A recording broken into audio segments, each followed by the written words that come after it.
গতকালকে দেখছিলাম, মনে করেন হঠাৎ করে আসরের সময় মারামারির শব্দ পাচ্ছিলাম। তারপরে কিছুক্ষণ পরে দেখি কি গুলির শব্দ, তারপরে আবার বোমের শব্দ। তারপরে আমরা লুকায় মানে দেখি নাকি জানলা দিয়া, তারপরে আমরা লুকাইছিলাম। পরে কিছুক্ষণ পরে দেখি যে পুলিশ সবাই আসছে। তো এই পর্যন্তই দেখছি, আর কে করছে না করছে তাই দেখিনি। আমরা ভয় পেয়ে এই হাসপাতালে লুকাই আসছিলাম। এনে গোলাগুলি হয়েছে এটাই জানি, আর কিছু জানি না। আমরা ওই যে ওখানে যা বড় বসে আসছিলাম, লুকাই আসছিলাম। ভাই আমার এখান থেকে দিল আসান গাড়িতে তো ভয় তো পামই, স্বাভাবিক ভয় পাওয়া। আর এখানে গোলাগুলি হয়, এখানে যদি আবার গুলিমুলি ফিকে হয় পোলা পানি মরবো না, একজনের জানের ভয় তো আছে। ফার্স্ট টিভিতে দেখি, মোবাইলে দেখি, কিন্তু এই জীবনের ফার্স্টে দেখলাম এগুলি। আমরা আরো যে আয়না ই করে আমরা রেখে দিছি, আরো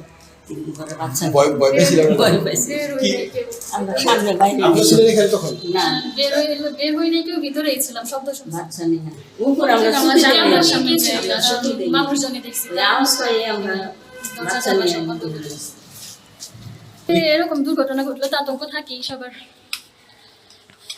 হাসপাতালে আবাসিক মেডিকেল অফিসার, মানে উপজেলা স্বাস্থ্য কমপ্লেক্স কেরানীগঞ্জের আবাসিক মেডিকেল অফিসার ডাক্তার শাহানুর ইসলাম।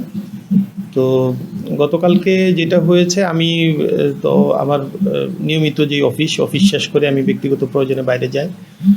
তো 3:45 3:30 4:45 দিকে আমার কাছে হাসপাতালে ইমার্জেন্সি মেডিকেল অফিসার ফোন দেন যে তার সাহায্য লাগবে।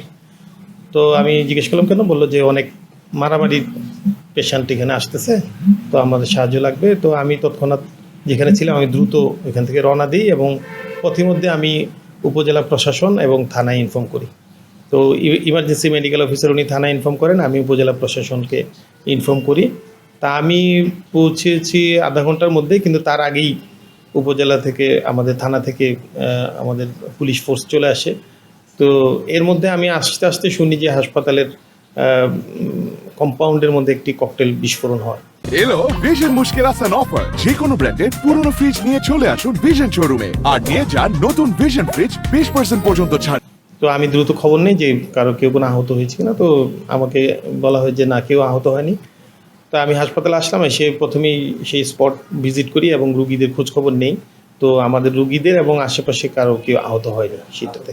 হ্যাঁ, এবং আহত হয়নি, কিন্তু এখানে যেহেতু একটা ককটেল, একটা বিস্ফোরক, সেই হিসেবে মানুষও আতঙ্কিত হয়ে যায় তৎক্ষণাৎ।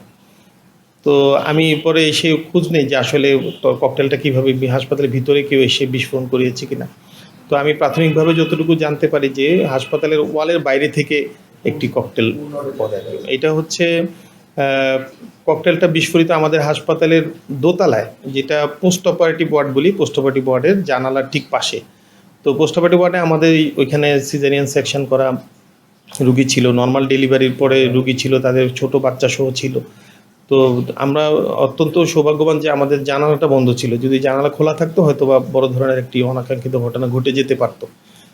তো এছাড়াও আমি ইমার্জেন্সিতে গিয়ে খোঁজখবর নেই। ওইখানে আহত অনেক রুগী আসে, যাদেরকে আমরা প্রাথমিক সেবা দিয়ে কাউকে বাড়িতে পাঠিয়ে দিই। আর যারা একটু গুরুতর ছিল তাদেরকে আমরা প্রাথমিক সেবা দিয়ে উপরে হাসপাতালগুলোতে, যেমন বিশেষ করে আমরা এখান থেকে sir Salimullah medical college, Mitford হাসপাতাল, সেখানে পাঠিয়ে দিই। আর পুলিশ দ্রুতই রেসপন্স করেছে। আমরা যখনই ওনাদেরকে জানিয়েছি, ওনারা 10 থেকে 15 মিনিটের মধ্যেই আমাদের এখানে এসে উপস্থিত হয়ে প্রাথমিকভাবে আমাদেরকে আশ্বস্ত করেন যে যাবতীয় নিরাপত্তার ব্যবস্থা করবেন। এবং সেই সাথে সাথে টোটাল ঘটনা নিয়ে ওনারা, আমি দেখেছি, প্রাথমিকভাবে একটি তদন্ত করেছেন এবং আমাদের আশ্বস্ত করেছেন যে হাসপাতালের মতো একটি গুরুত্বপূর্ণ জায়গায় যে ধরনের একটি ঘটনা ঘটেছে সেটার ফার্দার তদন্ত করে সেই অনুযায়ী ব্যবস্থা নেবেন।